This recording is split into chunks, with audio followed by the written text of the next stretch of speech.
कलयुग के न्यायाधीश श्री शनिदेव की कुछ महिमाओं का वर्णन करेंगे। शनिदेव को कलयुग का न्यायाधीश माना जाता है भक्तों।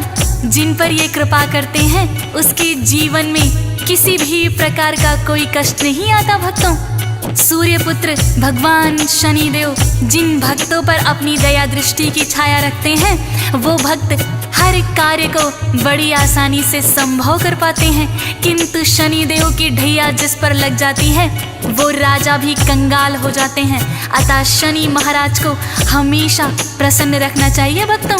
सच्चे मन से जो भक्त उनका ध्यान लगाता है उस भक्त पर वो सदैव सदैव मेहरबान रहते हैं भक्तों। तो आइए भक्तों सुनते हैं शनि महाराज की महिमा का वर्णन इस पावन कथा के माध्यम से। मेरे साथ मिलकर बोलिए शनिदेव महाराज की जय। श्री चरणों में शीश झुकाई शनिदेव का ध्यान लगाई, सच्चे मन से नाम सुमिरते हम है करते। कथा है ये तो शनिदेव की बात बड़ी प्राचीन समय की। किसी गांव में एक था ब्राह्मण,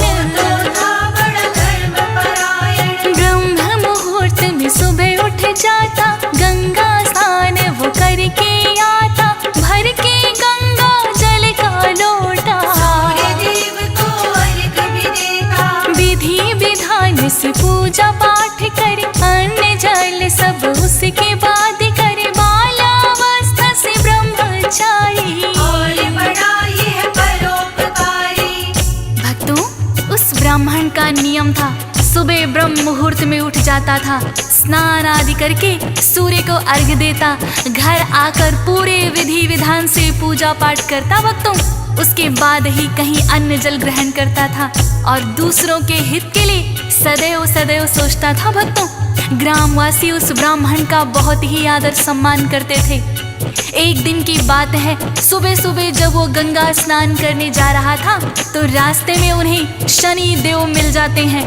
ब्राह्मण ने शनि देव को प्रणाम किया और ब्राह्मण पूछने लगा कि हे शनि देव, आज सुबह सुबह आप किधर जा रहे हैं? तो शनि देव ने उस ब्राह्मण से क्या कहा भक्तों?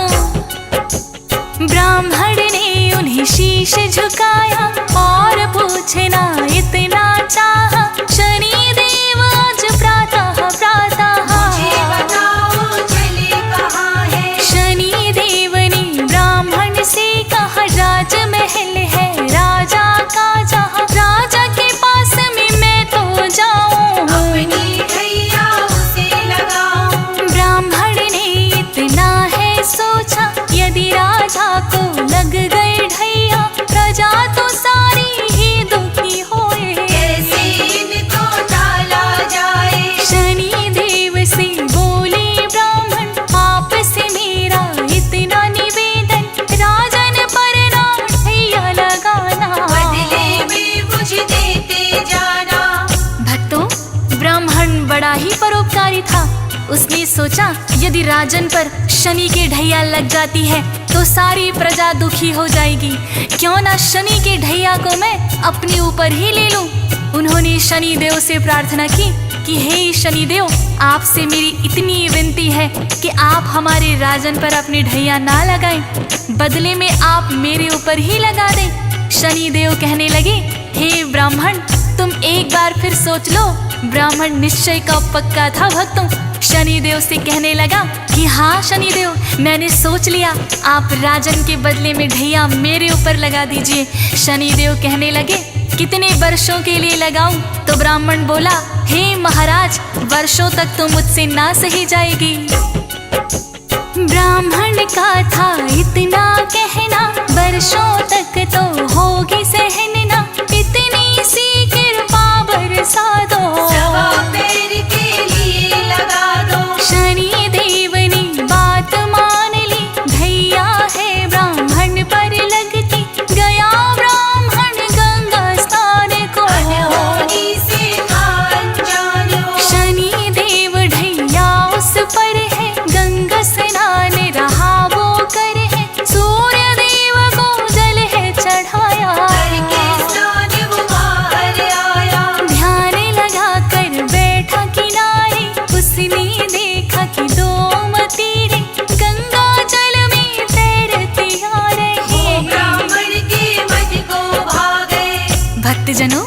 जब ब्राह्मण गंगा स्नान करके सूर्य को अर्घ देकर बाहर निकला तो गंगा के किनारे ध्यान लगाकर बैठ गया। उसी समय देखा कि 2 मतीरे पानी में तैरते हुए आ रहे हैं। ब्राह्मण ने सोचा पूजा पाठ के बाद आज इन्हीं मतीरों को मैं खाऊंगा। 1.25 पहर तक जब तक शनि की ढैया है मैं ईश्वर का ध्यान करूंगा। और ब्राह्मण ने वो मतीरे निकालकर अपने घुटनों के नीचे रख लिए और ईश्वर के ध्यान में बैठ गया। भक्तों, इधर से एक राहगीर गुजर रहा था। उसने देखा ब्राह्मण अपने दोनों घुटनों के नीचे नरमुंड दबाए हुए हैं। पास आकर देखा तो वो दोनों राजा के पुत्रों के शीश थे। भक्तों, नगर में जाकर उसने सबको बता दिया कि एक ब्राह्मण ने राजा के दोनों बेटों के शीश काट दिए हैं और उसे घुटनों के नीचे दबाकर बैठा हुआ है। ज्यों ही राजा तक ये खबर पहुंची, राजा बिलाप करता हुआ आया। भक्तों, और उसने सैनिकों को आदेश दिया कि ब्राह्मण को तुरंत पकड़ कर लाओ और सूली पर चढ़ा दो। बात नगर में फैल गई है, राजकुमारों की हत्या हुई है। राजा मंत्री को बुलवा कर उसे पकड़ कर, दोनों प्रिय मेरे राजकुमार हैं। ब्राह्मण ने दिया शीश उतारे हैं, सुनकर मुझको हुआ कष्ट है। ब्राह्मण तो बड़ा दुष्ट है, शीघ्र ही उसे पकड़ कर लाओ और आते ही सूली चढ़ाओ। सजा दो ऐसी न जाए भूली, चौराहे पर कांपो सूली। ज्यों ही सैनिक वहाँ पे आए, ब्राह्मण बैठा ध्यान लगाए। राजकुमारों के जो शीश थे ब्राह्मण के घुटनों के नीचे।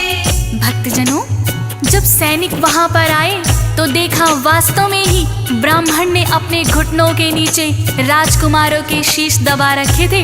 ब्राह्मण को सैनिकों ने उठाया।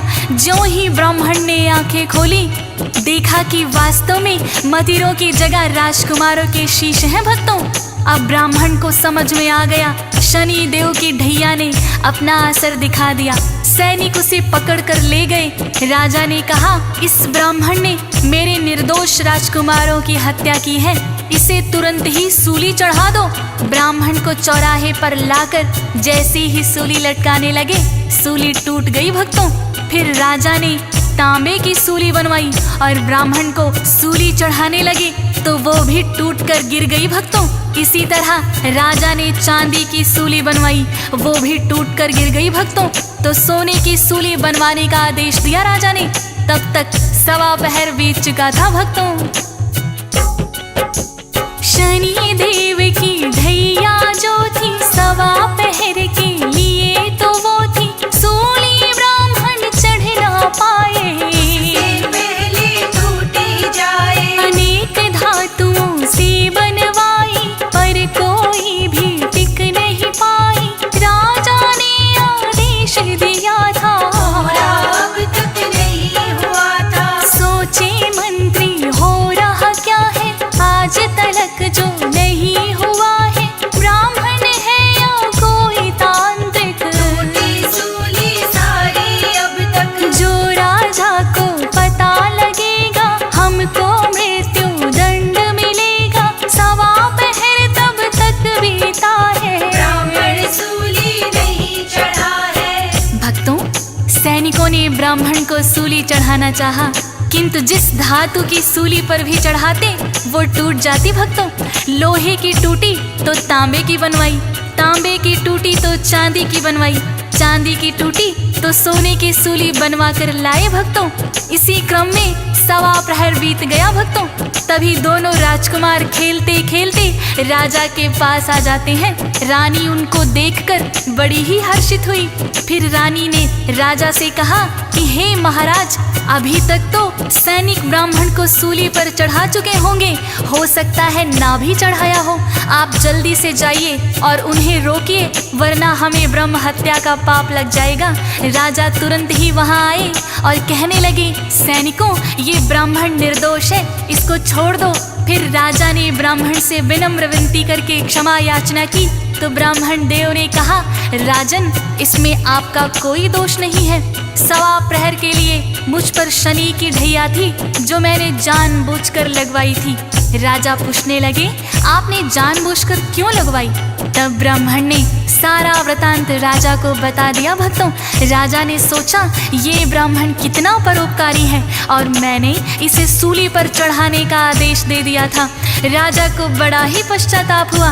राजा फिर ब्राह्मण से क्षमा प्रार्थना करके पूछने लगा, हे ब्राह्मण देव, यदि शनि की ढैया लग जाए तो उसे किस प्रकार से उतारा जा सकता है? तब ब्राह्मण राजा से कहने लगा, जो शनि की ढैया लग जाए, सोना चांदी उसे चढ़ाए, तांबा या लोहा कर अर्पण, शनि देव होते हैं प्रसन्न। यदि ये संभव ना हो पाए, काले तिल और तेल चढ़ाए, काले उड़द हैं जो भी चढ़ाते, भैया उन पर नहीं लगाते। या फिर आस पास हो पीपल, नित्य नियम से उसको दीजन, प्रार्थना शनि देव से करना, हम पर प्रसन्न आप सदा रहना। ब्राह्मण से राजन ने जाना, अपने मन ही मन है ठाना, मैं भी इनकी करूँ आराधना, ताकि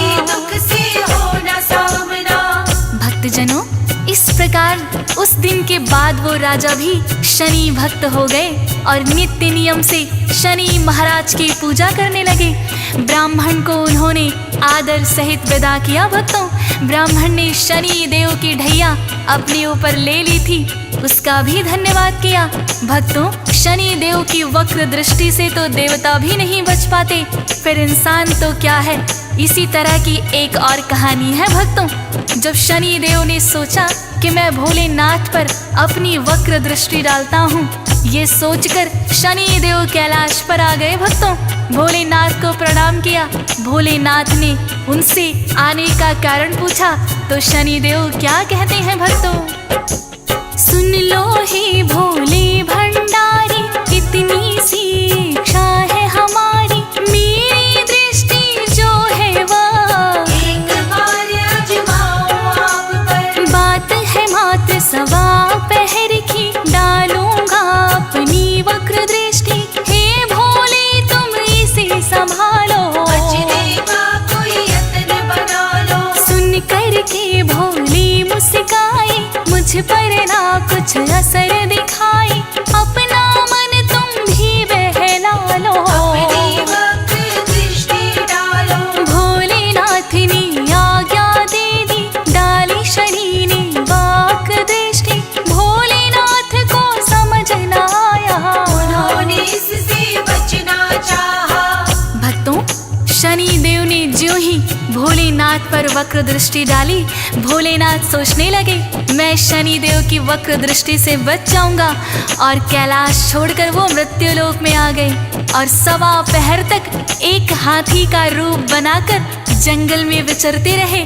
भोलेनाथ सोच रहे थे, भक्तों, शनि देव की वक्र दृष्टि मुझे पहचान ही नहीं पाएगी, और सवा प्रहर तक मृत्युलोक में हाथी बनकर विचरते रहे।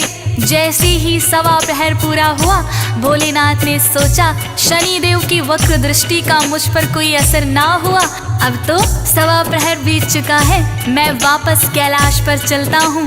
भोलेनाथ हाथी की योनि छोड़कर कैलाश पर लौट आए। भक्तों, कैलाश पर आकर देखा शनि देव वहीं बैठे हुए हैं और भोलेनाथ की प्रतीक्षा कर रहे हैं। भोलेनाथ शनि देव से कहने लगे, भक्तों, शनि तुम्हारी वक्र दृष्टि मेरा बिगाड़ न पाई कुछ भी, सवा पहर अब बीत गया है, मुझे देखो कुछ ना भी हुआ है। सुन कर के शनि लगी मुस्कानी, माने आप चाहे ना मानी, समझ आप की नहीं है आया, वक्र दृष्टि ने असर दिखाया। भोलेनाथ ने फिर ये पूछा, वक्र दृष्टि से असर हुआ क्या? वक्र दृष्टि तो हुई निष्फल है, देखो बैठे हम सकुशल हैं। शनि देव ने फिर है बताया, वक्र दृष्टि ने असर दिखाया, वरना आप क्यों मृत्युलोक पर सवा पहर शनि देव ने बताया कि हे भोलेनाथ, मेरी वक्र दृष्टि ने तो असर दिखा ही दिया, जिसके कारण आपको कैलाश छोड़कर मृत्यु लोक पर जाना पड़ा है और आप 1.25 पहर तक हाथी की योनि में भी रहे। यही मेरी वक्र दृष्टि का असर था। तब भगवान भोलेनाथ ने माना कि हाँ शनिदेव, आपकी वक्र दृष्टि से तो कोई भी नहीं बच सकता, और भोलेनाथ ने शनिदेव को गले लगा लिया भक्तों। तो इस प्रकार से भक्तों, देवतागण भी शनिदेव की वक्र दृष्टि से नहीं बच पाते हैं। इसीलिए भक्तों का कर्तव्य बनता है कि शनिदेव को हमेशा प्रसन्न रखें और विधि पूर्वक उनकी पूजा करें। शनि देव का करना सुमिरन, रखना इनको सदा ही प्रसन्न, रुष्ट कभी ना होने देना। हमारा इतना कहना, जब ये कोपित हो जाते हैं, देवता भी नहीं बच पाते हैं, पड़े जो इनकी वक्र दृष्टि। मानव की फिर क्या है हस्ती, सदा आपका ध्यान करेंगे, आपका ही गुणगान करेंगे, आपकी अजब अलौकिक माया। रखना हम पर ठंडी छाया, हंस राज रिलहन यही चाहता, चरणों में सदा शीश झुकाता, भोज सुरेश की भूल क्षमा करो। शनि देव हम पर भी दया करो। तो भक्तों, हम सभी को सदैव ये प्रयास करना चाहिए कि शनिदेव हमेशा हम सभी से प्रसन्न रहे और ऐसा कोई कार्य हमसे ना हो कि शनिदेव की वक्र दृष्टि हम पर पड़े। तो आइए भक्तों, सच्ची श्रद्धा के साथ भगवान शनिदेव का ध्यान करते हैं और मेरे साथ बोलते हैं, शनिदेव महाराज की, शनिदेव महाराज